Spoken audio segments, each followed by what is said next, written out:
আমি তখন ক্লাস 7-8-এ পড়ি।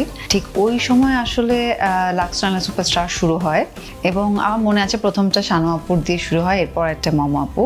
এবং ওই সময় আসলে এই লাক্স সুপারস্টার প্রোগ্রামটা অনেক জনপ্রিয় ছিল।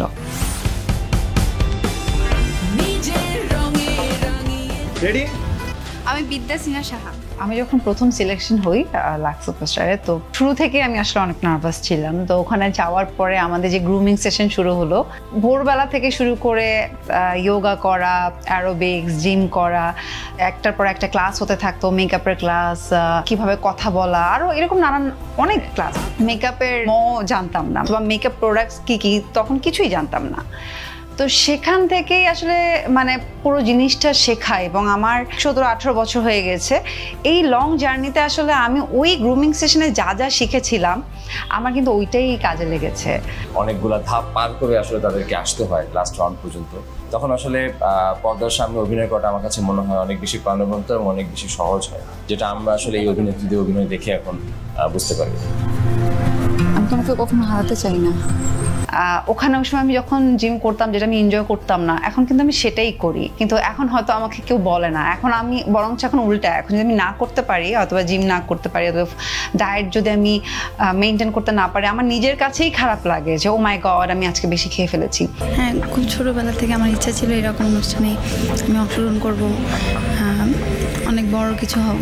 আমি যেখানে খুব সিম্পল একটা মেয়ে ছিলাম, যেখানে আমার অনেক বড় একটা ড্রিম ছিল যে আমি একজন সুপারস্টার হব অথবা অ্যাক্ট্রেস হব, এই পুরো স্বপ্নটাই আসলে চেঞ্জ করে দিয়েছে লাক্স সুপারস্টার। বিজয়ী হচ্ছে মিম, কনগ্রাচুলেশনস।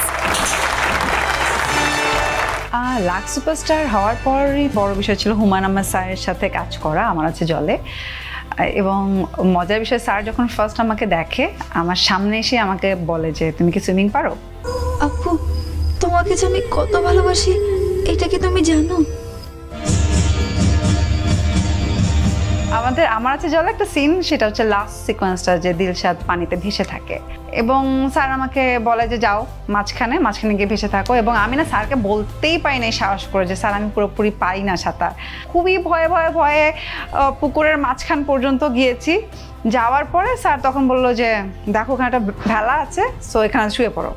বিশ্বাস করো ওই সময় না আমার মানে এত খুশি লাগছিল, এবং স্যার যে আমার সাথে এতটুকু সময় মানে মজা করছিল আমি এক ফোঁটার জন্য বুঝতে পারিনি। তখন কিন্তু আমি একটা প্রোগ্রামের কথাই বলতাম যে আমি আসলে এখান থেকে এসেছি লাক্স সুপারস্টার থেকে, সো তুমি ওয়েট করো, যখনই শুরু হবে তখনই এখানে অ্যাপ্লাই করো এবং আই থিঙ্ক মানে তুমি তোমার ড্রিম পূরণ করতে পারো। আমাকে অনেকে জিজ্ঞেস করতো যে আপু কিভাবে আপনার মতো সুপারস্টার হব।